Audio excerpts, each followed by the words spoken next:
Lucknow Kanpur expressway के उद्घाटन के महज 20 दिनों में ही धंस गई सड़क। आखिर इस महाघोटाले का असली जिम्मेदार कौन है?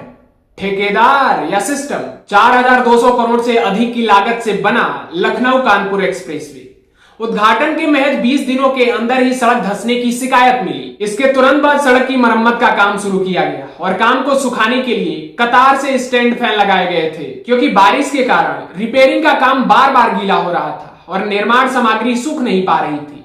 इसलिए ठेकेदार के कर्मचारियों ने काम में तेजी लाने के लिए सड़क पर करीब 10 स्टैंड फैन लगा दिए। जब तक सड़क की पूरी तरह से मरम्मत नहीं हो जाती तब तक NHAI ने इस 63 किलोमीटर लंबे एक्सप्रेसवे पर 275 रुपए का टोल टैक्स पूरी तरह माफ कर दिया है। अब इस एक्सप्रेसवे की रिपेयरिंग के दौरान इसे सुखाने की टेक्नोलॉजी को देखकर और हमारे देश में धंसती हुई सड़कों को और उनमें आती हुई दरार को देखकर मन में कुछ सवाल उठते हैं, जिनका जवाब हर नागरिक को मिलना चाहिए। 42 करोड़ रुपए की भारी भरकम लागत से बने इस एक्सप्रेसवे की सड़क उद्घाटन के महज 20 दिनों के भीतर ही इसका ऊपरी हिस्सा सड़क या धंस क्यों गया? क्या इस राष्ट्रीय स्तर के प्रोजेक्ट को जनता के लिए खोलने से पहले नियमों के तहत इसका पूरी तरह सेफ्टी और क्वालिटी ऑडिट किया गया था? मानसून की पहली बारिश भी न झेल पाने वाले इस एक्सप्रेसवे की डिजाइन, सॉइल टेस्टिंग और निर्माण में लापरवाही बरतने वाले क्वालिफाइड इंजीनियर्स और ठेकेदारों पर क्या सख्त कार्रवाई होगी? अंतर्राष्ट्रीय स्तर की सड़कों के दौर में इस नवनिर्मित एक्सप्रेसवे की मरम्मत को सुखाने के लिए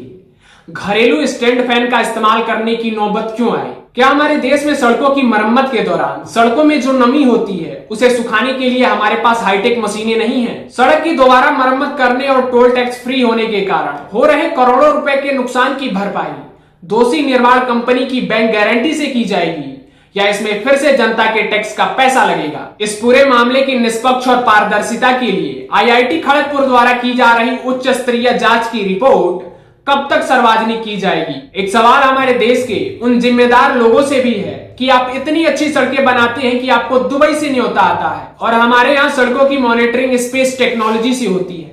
इसके बावजूद भी हमारे देश में सड़कों का यह हाल है। अब आप ही बताइए कि हमारे देश में ऐसी सड़कें बनाने के लिए और ऐसी टेक्नोलॉजी का उपयोग करने के लिए हमारे देश के इंजीनियर्स को कौन सा मेडल मिलना चाहिए? आप अपनी राय कमेंट में लिख के जरूर जाइएगा और इस वीडियो को शेयर करना मत भूलिएगा।